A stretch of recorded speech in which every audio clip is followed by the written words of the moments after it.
Hey guys, it's Brandon Adams, the host of DawgNation Daily, the daily podcast for Georgia Bulldogs fans, presented by Marco's Pizza. What a busy week for us it's going to be.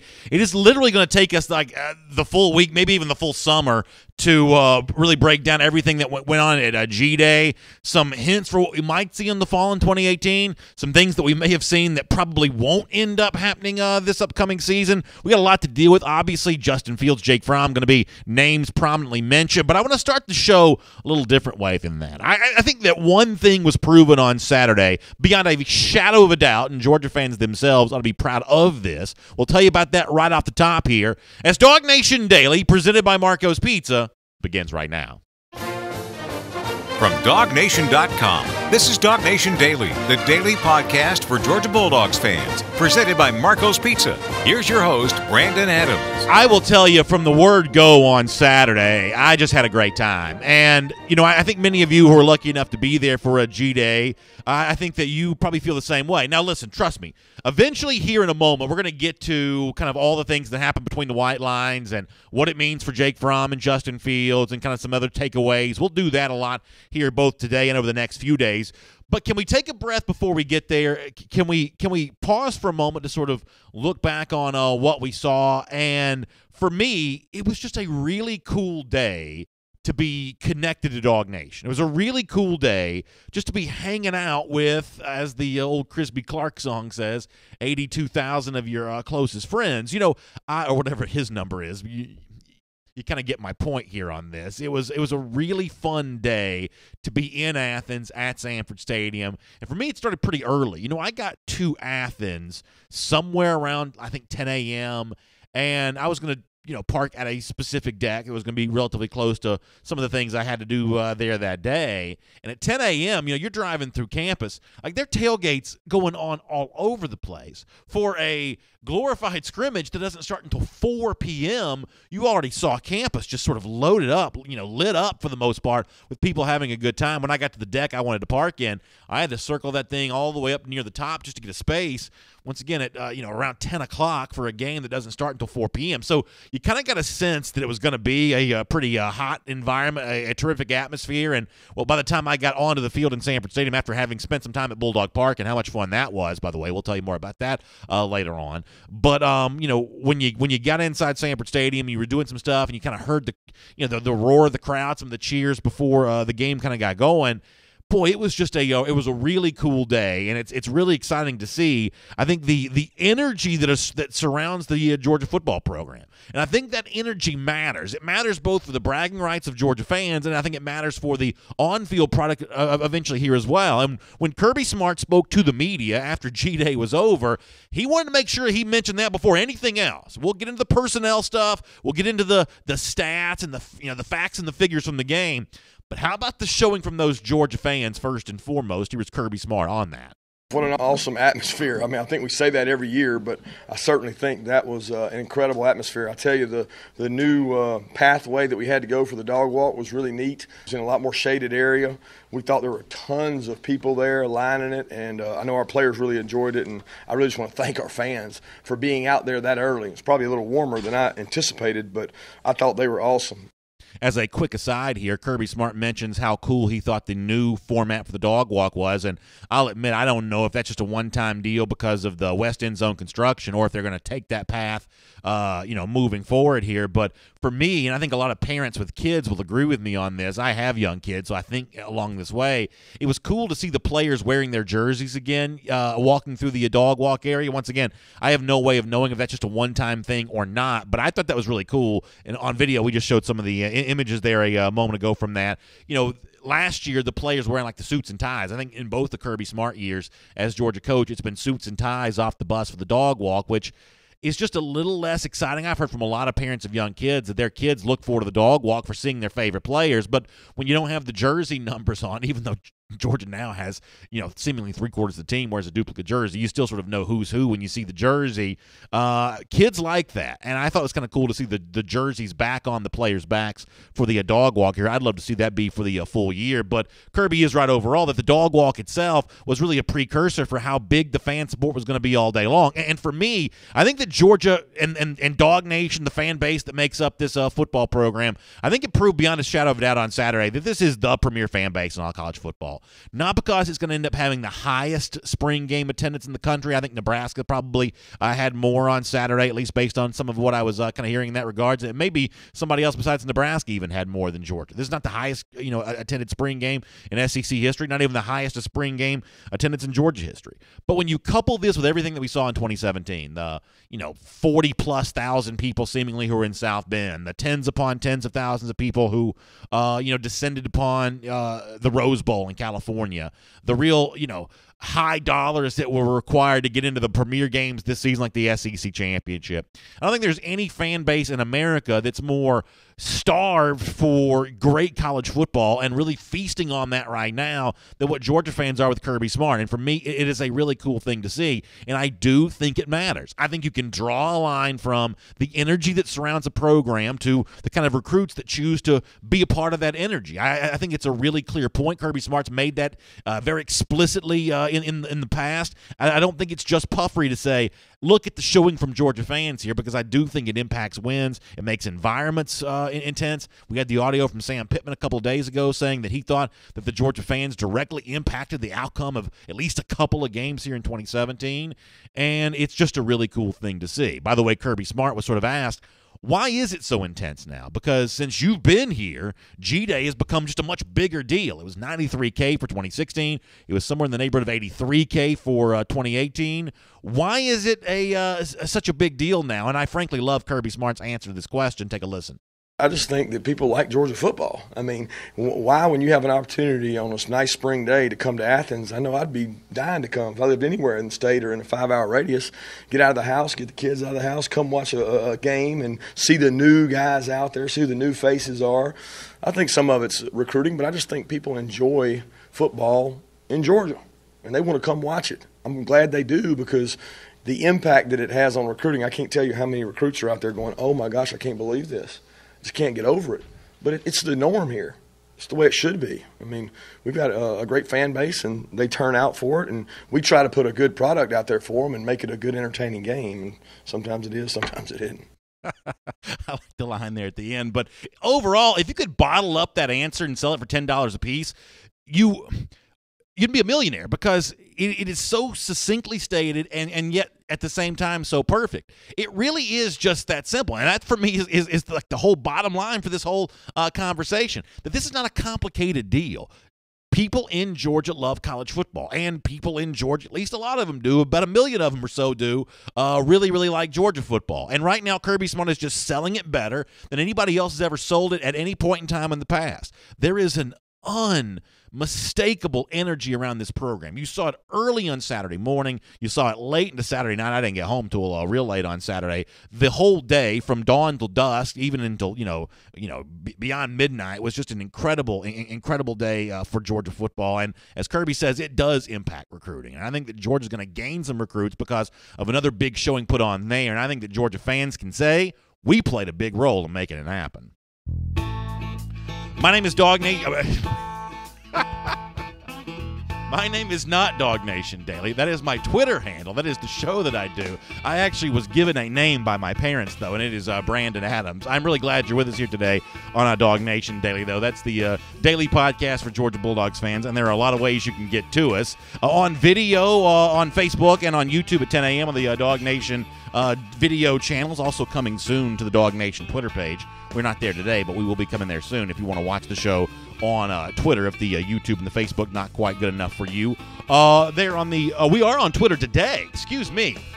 Just goes to show you, not only am I not capable of introducing myself, I also am the last one to know everything that's happening here. Michael and Hannah, who I could not live without, have let me know that we're actually streaming live on the DawgNation Twitter page right now. So it's really good to have y'all here on the DawgNation Daily here today. And, of course, we're presented by Marco's Pizza. We're on the radio at noon on Athens Sports Radio 960 Rep and in podcast form, Apple Podcasts, Android devices, pretty much wherever you find podcasts, you can find DawgNation Daily. And speaking of Marco's Pizza, I know many of you are listening to me talk about the great crowd support that was in Athens on Saturday, and you're saying, I wasn't able to be there for that, but boy, I had a great time huddling around the TV and watching the game on Saturday afternoon, and I was able to get some Marco's Pizza, and no better accompaniment for watching that college football on Saturdays, especially our team, the one we care about here, than some Marco's Pizza. And in fact, right now, Marco's got a great offer, but as I've been telling you, this is for a limited time only. You can get the boss of all cheese pizzas. It's the big cheese for just $10.99. It is 5 cheeses blended and melted together on an authentic Italian crust.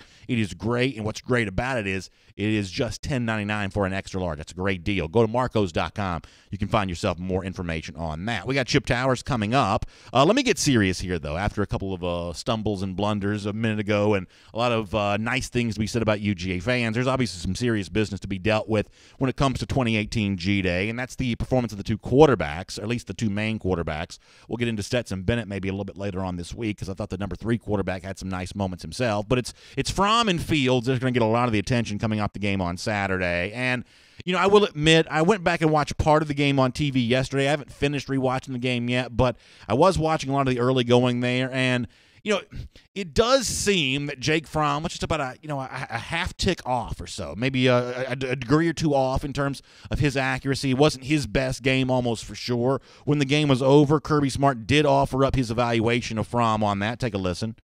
I thought one of them, the one with to Bake, we had a coverage on 2 trap. He threw the ball. He had 2 rushers in his face. He threw it a little high, and Bake was there. The other one, he and the receiver not on the same page. The dog route didn't make a great decision, but one of them was a really good play by Bake. I give him credit in the overthrow. The other one wasn't as much. But I do think that our 1 defense is obviously way ahead of the 2 defense, and we got better players out there. Today was the first time I thought we had a little bit of continuity on the 1 defense with some rhythm.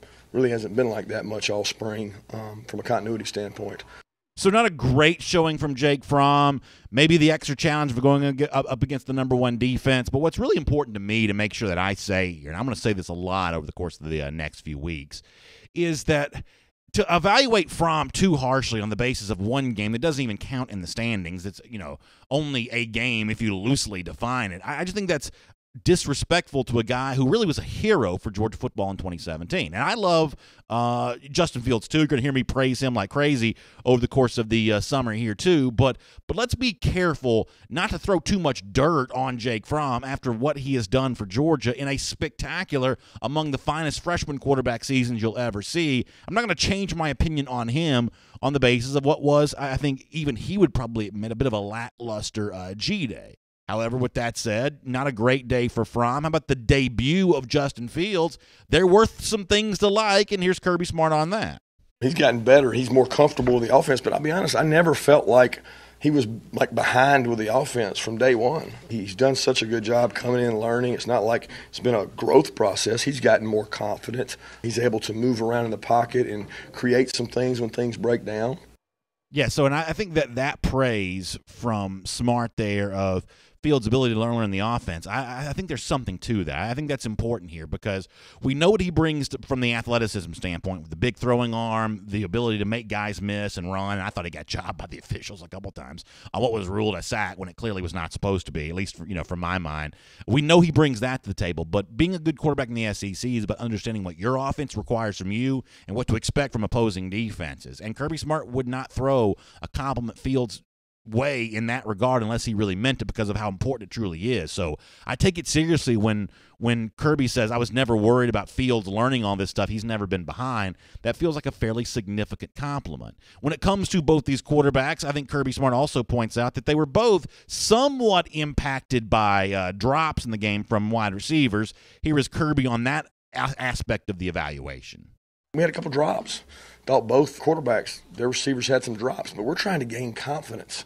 We're trying to get those guys to get through those drops, push through those. It was a big obstacle for Jason Stanley to get some confidence catching the ball. He caught some, then he dropped some. Riley had come, I thought he could have caught. Obviously, Elijah had some. Several guys had a few of those. But that's good for our DBs because our DBs are getting the ball thrown on them, and it's really competitive out there, and I enjoy watching those guys compete. To go back to the point about, Fields understanding the playbook and not being behind in terms of the cerebral part of the quarterback position, that also is a factor in something else that Kirby said, that Fields and Fromm both managed to huddle pretty well on Saturday, and that's another thing that I think that Kirby Smart's looking for from a position quarterback that's supposed to be noted for its leadership. Here is a little bit more from Kirby. I really thought that both quarterbacks managed the huddle, because that's what I look for, is what are they calling? Are they calling the right signal? Are they fixing guys that are broke? Are they saying the right thing in the huddle? Are they being positive when something bad happens? Elijah drops the ball. I'm mad at him. I'm frustrated with him. But Jake's, hey, get the next one. It takes that to get a young player to go where you want him to go, and I thought he and Justin did a good job of that. And then one more quick piece of audio from Kirby Smart here saying that the conversation about the incumbent starter Jake Fromm and the hotshot incoming freshman Justin Fields this year, not that different from 2017 when people were praising Fromm, maybe also casting a little bit of a critical eye at Jacob Eason a season ago. Here's Kirby on that. I think that you all were sitting here last year saying a lot of the same things you're saying right now, because the other guy was throwing against the two defense, and he was throwing it pretty good. And Jacob Eason was in there going against the one defense, which at that time was really good. So it's a lot of similarities between those two in those situations. Like I said, both quarterbacks managed things really well. I learned a lot more about them being able to handle things on the field with a crowd presence and a shot clock and coaching other players today, which I liked. I mean, the one thing that I've been saying over and over again here, and I'm going to say it over and over again, is you can like Justin Fields and be excited about Justin Fields without feeling anything negative towards Jake Fromm. I don't really evaluate anything about Fromm for his sophomore season negatively based on what I saw at G-Day. Not a great day for him, but it doesn't change my opinion of what I think is really one of the up-and-coming stars of the quarterback position in the SEC. But at the same time, I think that Justin Fields showed himself to be an intriguing prospect, someone that me, like the rest of fans, wants to see a lot more of. We'll get a chance to do that, and this should be a very interesting conversation as we head through the summer. For now, though, with more on that and so much more, let's say hello to Chip Towers here on DawgNation Daily, presented by Marco's Pizza. From Athens and across the SEC or wherever the recruiting trail may lead, here's a DawgNation.com insider. Love reading Chip Towers' coverage at DawgNation.com after G-Day on Saturday. It feels like I've been doing that for a lot of years now, and it's good to be able to do it after 2018 spring game also. Also good to be on the field with Chip before the game a little bit, too, to kind of pick his brain about some of the stuff that's going on. And, Chip, I'll say good morning to you. And I just talked about Fromm and Fields. We'll obviously get into a lot of that, over the course of our conversation here. Let me begin, though, with where I started the show, which is the incredible showing by Georgia fans. I love Kirby Smart's description of why he thinks that's happening, and obviously he was, thrilled, I think, to see that fan support. But you've been going to G-Day since I guess at least 1986. You may have been to a few more before that. It is pretty amazing how this fan base is turning out for this football program right now, is it not? Yeah, it really is. There's that, and then there's certainly the, I think the Kirby Smart factor. It's whatever he asks for, he gets it. I think I used a line from Cool Hand Luke the movie, which probably a lot of our listeners can't remember, but Google it, but he wants it, he gets it, he asked for it, and it comes. But yeah, I think that was the main story, Brandon. There are conclusions you can draw from the competition on a field and in G-Day or any other inter-squad scrimmage, but they're always countered by, well, then the defense didn't, and all that. But I think the story of the day was just the turnout. It was a beautiful day. The news scoreboard, we might not have written enough about, but I didn't really understand when Josh Brooks was explaining to me about the new sound system on it and how much better it was going to be. I could really tell the difference. That's a lot better. But really, it's not a small thing to get 82,149 people to take a beautiful spring April day and fill up a stadium and watch a scrimmage, essentially. And that's what happened. And look, my kids, they had a blast. I thought they'd leave at halftime. It turns out they didn't leave until right at the end of the fourth quarter. And I think that's, that was largely what we saw from a lot of people. It was an entertaining day, and certainly the recruits, Jeff Centel has reported on DawgNation, took it in and soaked it in and came out feeling positively about it as well. So with that said, let's get into the quarterback thing, because obviously that's a pretty fascinating subplot to what was said there. And, Chip, what I believe is that it was not a good day for Jake Fromm, but it's not the kind of day that changes my evaluation of him, really in any way, shape, or form. I think that he's one of the up-and-coming stars at the quarterback position in the SEC. I think that he is supposed to be and is going to be Georgia's starter. I believe he's actually going to remain the starter for the entirety of the season. You can like Justin Fields, which I do, without disliking Jake Fromm, and that's kind of where I come on this. I think that Fields showed himself to be a fascinating prospect, and I can't wait to see more of him. But not at the expense for me when it comes to Jake Fromm. Not for me on that yet, even though for Fromm there were a handful of misfires. Yeah. No, I heard what you said before I came on, and actually I tried to record it so I can transcribe it later and then use it as my own in a Tyler state. No, I thought you put it really, really well. You can't read too much into these things, especially where it concerns the starter. There is a difference in going against the number one defense and going against the number two defense, number one. And really, Jake tried to, smile and have some fun with it. But, the fact of the matter is those guys know what they're doing. They know what they're running. There's a level of anticipation from the number one defense that you're not going to get anywhere else because they've seen it so much. They know what they're doing. They're out there trying to make a good showing as well. Now, that said, that wasn't smoke and mirrors that Justin Fields was using to do what he did. I don't think that Georgia's number two defense is the wreck of the Hesperus. I don't think they're terrible. I think there's some very good players over there, and I think he was going against a pretty decent defense. I also think that Justin Fields is not going to be sacked 7 times as they whistled him for during this game. They were obviously very, very liberal, the referees were, with the quick whistle on the sacks. I would suffice. I don't know that any of those would have ended up in sacks based on his size and what you know about his escapability. I'll also say this, Brandon. I thought they kind of had gloves on Justin a little bit. If you think about it, he wasn't throwing deep a whole lot. Jake was, and I think what they're trying to do there really is just they're having fun. They're letting Jake Fromm check and throw the deep balls, and actually we all saw it. There should have been several more called. Jake was pretty much right on the money with a deep ball to Jason Stanley. He was right on the money to what should have been a 44-yard touchdown to Riley Ridley. They were cutting him loose a little bit. Conversely, I didn't think they were really cutting Justin Fields. Now, maybe part of that is, they're going to keep it simple for the young guy and give him simple passes to build up his confidence. But listen, that's a big part of that kid's game. He's got a gun. He's got a cannon, as it's been described. And he's got that part of his game as well. So, on one hand, you want to temper it a little bit, but on the other end, I think the way you put it was very well put in that I think you've got a real deal as your backup quarterback, and I think Georgia's going to, have to plan to, A, either utilize him, or B, he's going to be your next guy in, and if something happens to Fromm, I think you can feel pretty secure in that young kid having the ability to be able to lead your offense well.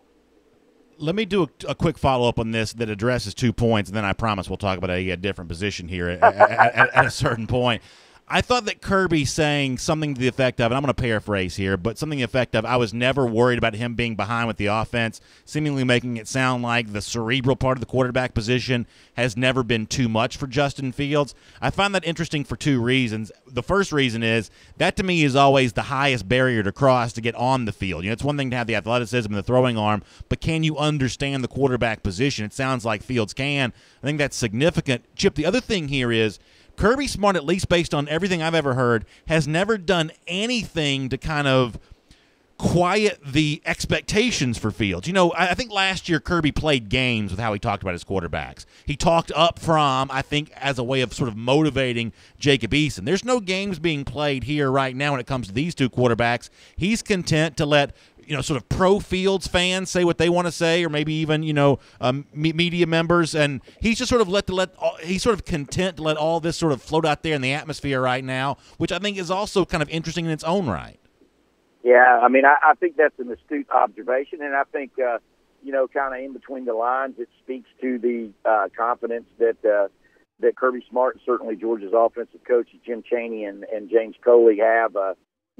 Jake Fromm said it himself. I can't tell you how many times this spring that Justin would make plays, and we'd look at each other and go, dang, that was a good play. Mm-hmm. I think the key is just what you said, has been the mastery of the playbook. Now, I think, Kirby's comments on that are twofold. I mean, one, I think it's legitimate that Justin Fields has been able to comport himself well and absorb that considerable task pretty good. I mean, this is a guy, after all, who qualified for some Ivy League admission, and good old IQ and aptitude is applicable when it comes to the quarterback position. I think that's one of it. And I think it's also the narrative that sort of arose during spring practice when Kirby came out and said that Justin had kind of hit a wall. And he tried to backtrack on that. Kirby did later. And to the point that I went back to, listen to the tape and look at the quotes exactly. And he said what he said, but I think maybe he regretted it a little bit later. But here's the deal. If you go back and look, it is the ability to master the playbook that held Jacob Eason back as a freshman. And conversely, the mastery of that same playbook is what elevated Jake Fromm last year. And I think you have, probably somewhere right in between those two on Justin Fields. He's probably not as far along as Jake Fromm was at this point as a freshman, but he's not far behind by all indications. And again, you can't draw too much into a spring game. You don't know what the scripts are, one script versus the other script. There's a lot of intangibilities, involved in there. But I do think that Justin Fields is going to be more of a threat as a freshman to come into play than maybe even Jacob Eason was, and that only took one game. Yeah, I think that's a really interesting way to sum that up, Chip. For me, my biggest concern for Georgia in 2018 has sort of always been the wide receiver core. When I look at the various position groups, how do they stack up against a typical national champion? That's one of those position groups where I'm wondering, is that national championship level, college football playoff level talent you have at that wide receiver core right now? There's no doubt a lot of names there. We saw a lot of guys, different ones, on display on Saturday. But, Chip, for me, G-Day sort of reinforces some of the reasons why I'm a little concerned, if I'm a Georgia fan, about the state of this wide receiver core. It's good. I don't know if we know it can be great. There were some opportunities for more plays to be made on Saturday, and the wide receiver core, different names. I won't call individual guys out here, but I just thought the wide receiver core sort of left something to be desired a bit on Saturday. Well, and I can see why you would feel that way, Brandon, and I imagine a lot of other people do, but I don't really share your concern there. Actually, the wide receiver core has been one of the areas that I've been positively reinforced, all spring. And you got to think, you didn't see Terry Godwin on Saturday. You saw very little, really, of Charlie Warner and Riley Ridley in terms of really being incorporated into the play calling of things. I think McCole Hardman maybe caught one pass in the entire game. We saw some drops. That's really not unusual for a spring game. It's never acceptable. Let's make that clear. But so Terry Godwin is the heart and soul of that unit, and he didn't play. And I think Terry Godwin is All-America. Has All-America capability, in all honesty. And I think Riley Ridley does as well, and McCole Hardman is really special. And I like what I saw in particular from McKeel Frumpton. He's a guy who I've seen really make some strides, not only as a receiver, but I think you're going to see him and Kyrus Jackson to some extent make a difference in both the receiver core and the kick returning core. So, I just think that's one of those areas that you can't read a whole lot in. You got two different quarterbacks playing. You don't have your regular rotation with Godwin out of there, and you're not really targeting the receivers that you would be in the regular season. I think Georgia's receiving core is going to be just fine. And not only that, Brandon, I'll add this. I think Georgia's going to throw the ball around a lot. Now, Kirby talked about spring game there. There were 81 passes attempted between the red and black teams. That's a lot of passes, and he owed that to, it's spring, and you're going to throw the ball a lot. But they didn't throw the ball that much last spring, and I think one of the things you're going to see a good bit different on Georgia's offense this year. Certainly was relying on Sony Michel and Nick Chubb last year, and they'll be, always running back, tailback oriented. But I think Georgia's going to throw the ball around a lot more for all the reasons we talked about with Jake Fromm and Justin Fields having the ability to throw the ball. And I think they have a wide receiver core that is above exceptional. Let me squeeze in two quick issues here before we let you go. First of all, Monty Rice, I guess he was credited with 14 tackles on Saturday. Toughest shoes to fill in the team, maybe replacing the Butkus Award winner Roquan Smith. Monty Rice took a big step in that direction on Saturday, right? And I don't want to make too much of it, but 14 tackles does jump off the page, does it not? It really does. And then you add into that, the injury that, his unit wasn't on the field for every series. He was not necessarily proud of his performance afterward, and I think a lot of that had to do with a lot of those tackles were probably made 6 and 8 yards down the field. But just Kirby Smart's comments on him, sounded very, Roquan Smith-like when he's talking sideline to sideline, effort, hustle, loves contact, and he's really trying to attack the cerebral part of the position. That's what you hear every time you talk to Monty Rice. He really wants to be excellent when it comes. There's calls to be made over there too, and that position does the majority of that. And I think Georgia's definitely found a guy. I actually think that's one of the positive takeaways on the game, even though you didn't see great defensive effort. I thought defense on both sides of the ball was both teams, I should say. Was exceptional, and I thought the linebacker play was very good. Not only did you have him with 14 tackles, but you also had 6 and 6 tackles on the other side with your starters, and so I like linebacker play, and I like secondary play. I thought Georgia, certainly they were throwing the ball around a lot, and there were a lot of sacks, but I thought Georgia's secondary. We learned a little bit more like people like William Poole, who played star on both teams, had an interception, played very, very well, and DeAndre Baker, J.R. Reed, Richard LeCount had a pick. I thought those guys looked really, really good, and I think Georgia should feel, a little bit more positive based on the way the secondary plays. Yeah, I think that's well said, Chip. Good stuff. We loved your coverage of G-Day on Saturday. Look forward to reading a whole bunch from you over the course of the offseason as well, and hopefully we can just blink our eyes and be fall before you know it, because I can't wait to watch this team play some real games starting in the month of September. Chip, thanks for your time here today. All right.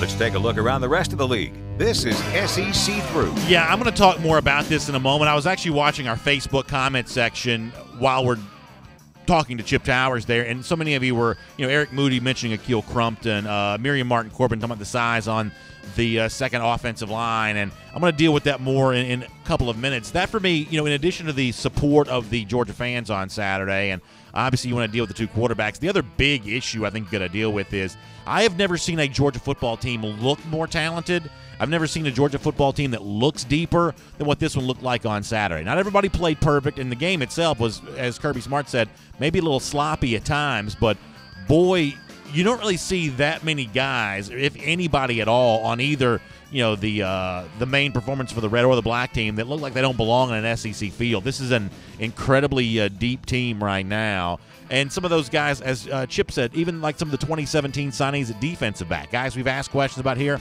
on DawgNation Daily, even they kind of had a couple of moments on Saturday where you said, oh, this may be more about just logjam of guys ahead of them more so than about them not really being able to play at all, because there are a lot of really good-looking athletes that fill out the uniform really well, tall players. Georgia's got so many tall players.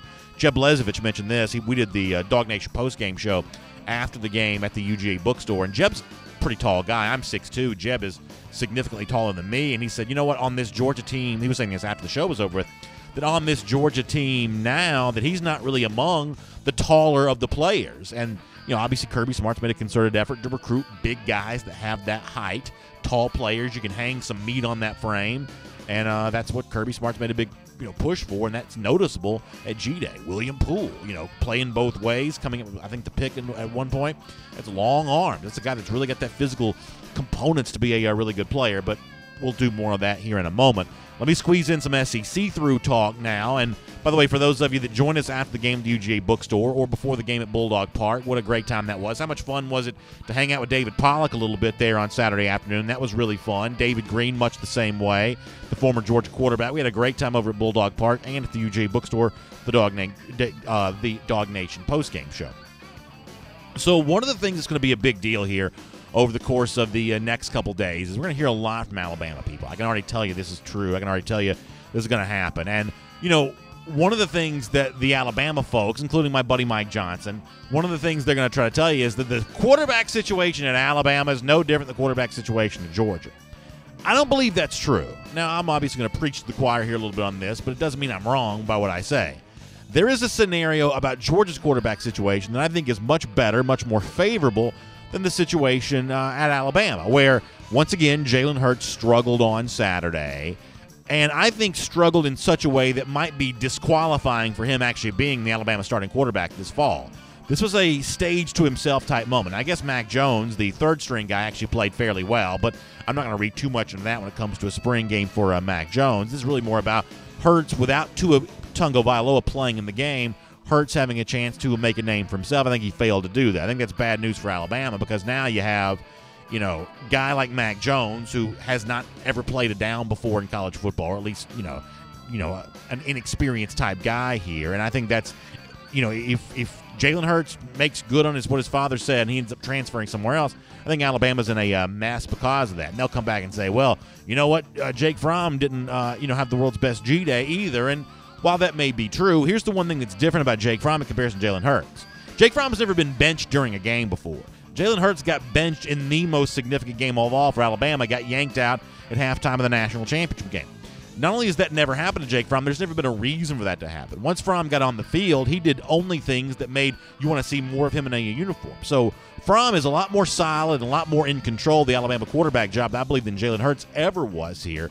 So I think these quarterback situations are very, very different, even though you're going to see some of the national media that try to make the same comparison. Also on Alabama here, Alabama does retake the #1 ranking for the class of 2019 according to the 24/7 Sports Composite Team ranking. And Alabama fans are going to want to say something to Georgia about this a little bit this week, too. Tua Tagovailoa is one of the guys that kind of helps Alabama get there. They also got a couple of 2020 commitments here this weekend, too. Here's all you need to know, and if you're listening to this show every day, you know this, and if you're not, then you're not as plugged in, and so therefore, some of this, may kind of go in one ear and out the other.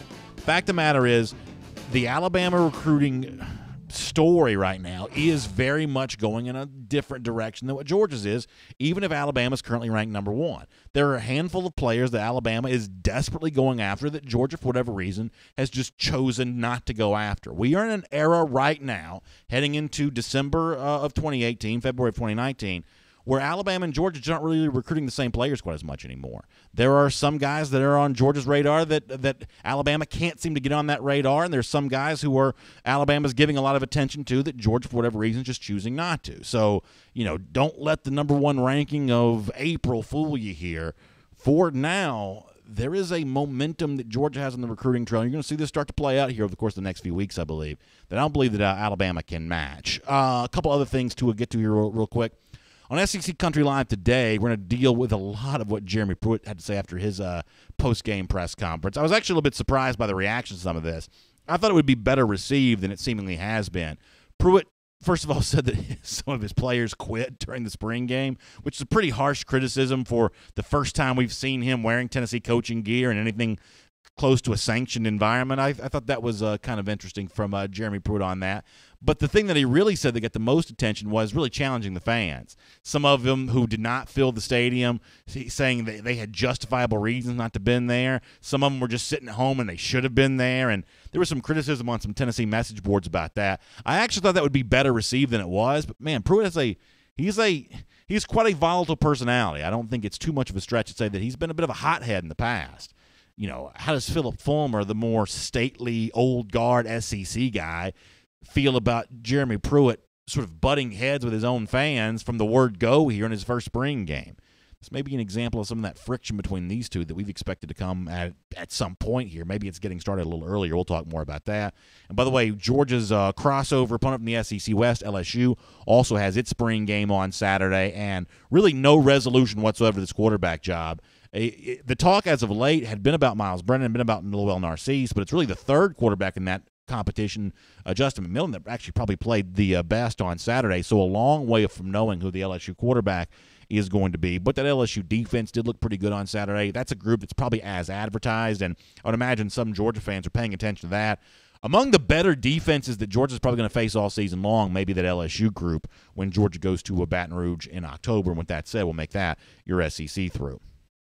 And here on DawgNation Daily, presented by Marco's Pizza, I do want to go back to kind of what I was addressing after Chip said goodbye to us about, what I really see as an incredibly, incredibly talented group of Georgia football players. And some of this you can't 100% tell from a spring game, right? Because a good moment for somebody else is a bad moment for, the opponent that he's going up against. You don't really know who to praise, who to criticize in some respects when it comes to that kind of stuff. But it's just that look. It's that look of seeing the guys get off the bus for the G-Day, the way the uniforms are filled out here, the posture with which the players stand, the credentials from the recruiting industry that most of these guys have. This is as deep a group of Georgia football players as I've ever seen. And it's the kind of depth that makes it easier to replace so many departed stars from a year ago. But if Kirby Smart was sitting here, he would rightly point out that raw talent is one thing. I need seasoned, experienced talent, not just for how to perform on the field, but how to get the guys around you to perform at their highest capacity as well. I need leaders, in other words. And I guess the audition for that is still ongoing based on Kirby Smart's description from after the game. Let's hear more from him on that subject right now. You never stop with leadership. I mean, we lost a huge void. But it'll never be, even if we didn't lose a huge void, we'd be trying to replace leadership. I think any team you have, you lose leadership. But these kids have embraced it. We're not where we need to be from a leadership standpoint. I mean, if you said, hey, are you there? No, we're not even close. We've got to develop that throughout May, summer, conditioning. We have to push the envelope with how are we going to get guys to confront and demand other guys. And we're not where we need to be. And you know what? They got to learn from some of the examples those other guys set, because those other guys are pretty remarkable now when it comes to leadership. They made our job as coaches easier. I take what Kirby says there seriously. I don't want to disregard that. I think fans should be paying attention to that as we get ready to head towards the 2018 season, the real season that begins this fall. But here's the one thing I don't think Kirby can say, although I think privately he would probably agree. It's easier to cultivate leadership than it is to acquire talent. There are a lot of programs that have leaders. I bet Wake Forest has a leader. I bet Boston College has some leadership. You hang around college football long enough, you get some experience, you can be a leader. You can point people in the right direction. But not everybody has talent. So give me the choice of a team with leadership but no talent, or talent but no leadership. I'll take the talent every single time. That's what Georgia has. And from this group, I think some leaders are going to emerge too.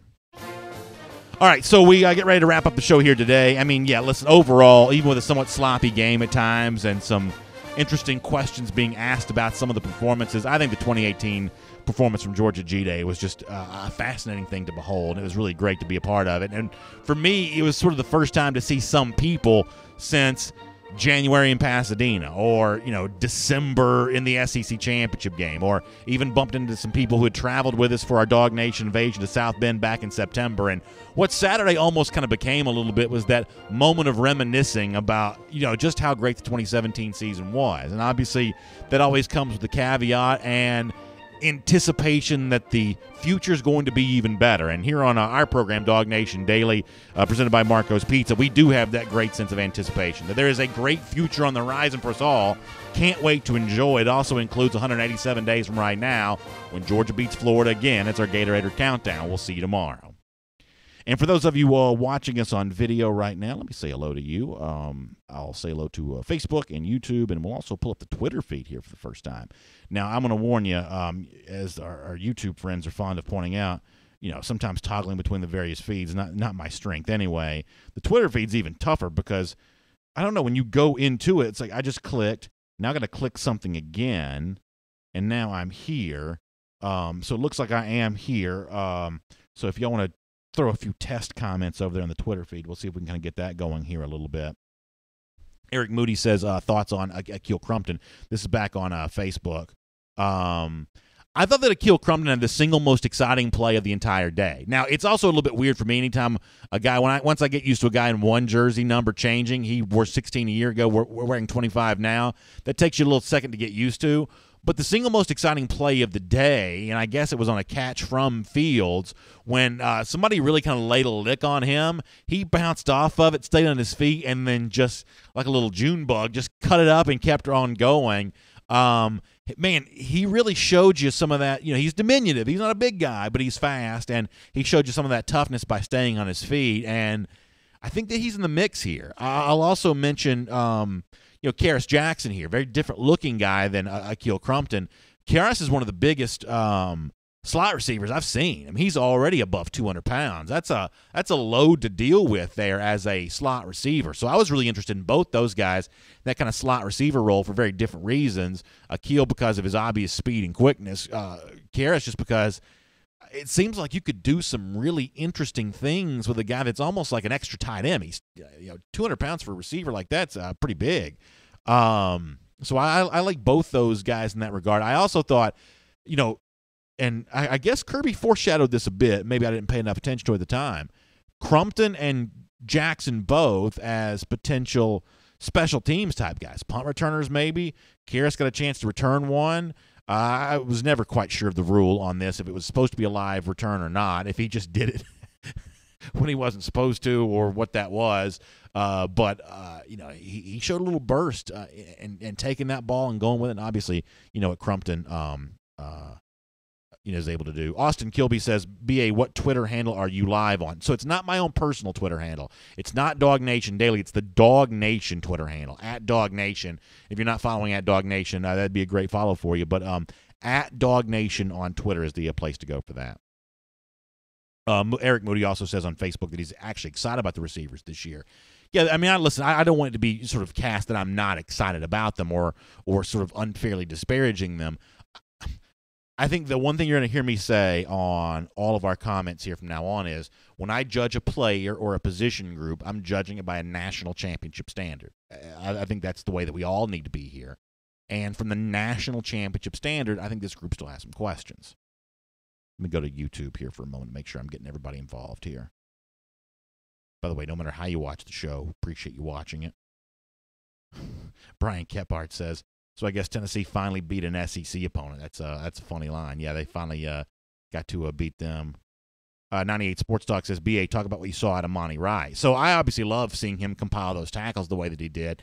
I think the one thing about Rice is that he's going to be such an effective run stopper and potentially. Now, Kirby did sort of praise him for his sideline-to-sideline stuff on Saturday, but I don't think about him in that sideline-to-sideline role the same way you think about, a Roquan Smith from a year ago. I don't think he's that kind of prospect, but as a guy who, when you have to go into that sort of base nickel defense, or I should say, for a lot of teams, nickel is a base now, but when you have to go into that sort of nickel, defense, star on the field, 5 defensive backs, you're left with 2 linebackers, which can make stopping the run, obviously, that much more difficult. I'm not a former coach, not a former player.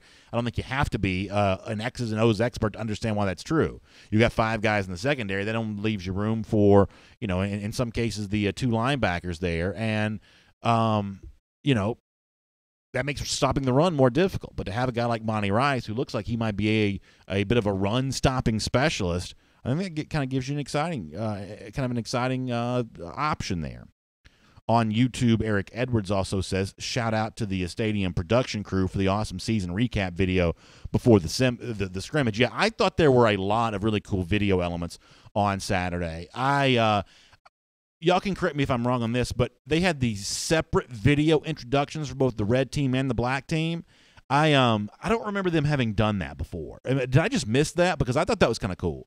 The way they had the red video, the black video, and for the black specific introduction, they sort of talked about the jerseys being introduced in 2007. I don't really remember what they said about the red team when it came on the field, but I thought the separate video introductions, they were pretty neat.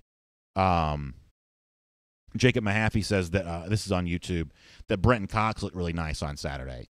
Brenton's on one of my the shortest of short lists I have for impact freshmen. I think that Brenton Cox is going to be one.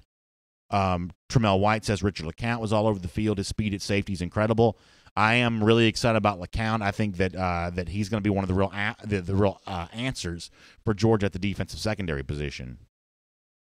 Frank, I hope I pronounced this correctly. Frank Dessazer, I hope I pronounced that correctly, Frank. He says, I think Holyfield needs to get better with catching the ball, but that'll come with time.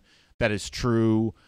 I also thought that Brian Harrion, you put him in open space, boy, he looks the part. Looks the part for sure.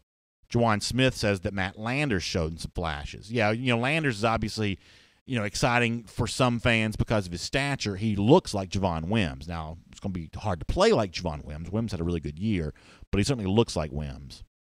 Michael Morrow says he met the former Georgia quarterback Buck Bellew on G-Day. That's kind of nice. Richard Pollard, back on Facebook here for a moment, says, I understand Justin Fields was the number one recruit, but he really impressed me. I didn't think he was going to look this good this quickly. I was impressed by Fields too. And, Kirby Smart made a point several times of saying that some of this is about, how do you handle the butterflies of, a stadium atmosphere for the first time. How do you, you're going to have those butterflies when you're doing this in front of a crowd, and if you have them now, you're less likely to have them in September. Maybe that's true, maybe that's not. I don't really know, but I am always interested in how the act of observing something changes the thing that you're observing.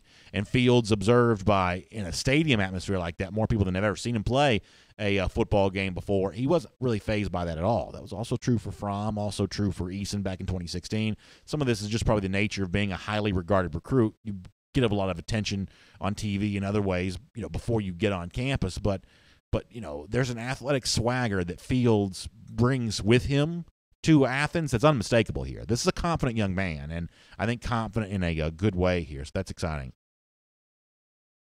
Marcus Levine Simmons says Fromm better watch out. There's no doubt there's a competition here, and there's no doubt I believe it's going to go on for a couple of years. And over the course of 2 or 3 years, maybe different guys have edges at different times. Maybe that's possible. But I don't think that Fromm was put on notice by anything on Saturday. I don't. And some of y'all are going to get mad at me about that. Here's what I'm hoping for, and I sort of meant to say this during the regular broadcast. I kind of wish that I did. If Georgia really does have, as I suggested a moment ago, the premier fan base in the country, I think Georgia fans have to show that by more than just overwhelming support, arriving in Athens in big numbers. You've got to show that, too, in terms of how you talk about Georgia football. And on a show like this is where Georgia fans congregate. The one thing I don't want to see is like Team Fields, Team Fromm, different, factions of the fan base kind of at each other's throat about something that doesn't have to be contentious right now. I do truly believe that Georgia having 2 good quarterbacks, and I think it probably does have 2 of them, I think that's a good thing for right now. And I was maybe, listen, I hate to sound like a chastising teacher here, but I was maybe a little disappointed in our comment section on the Facebook show on Saturday, video show on Saturday, that there was already some of that, send Fromm to the bench, put Fields in the game. And, after the summer it may be, Fields is overrated, you got to put Fromm, in there all the time.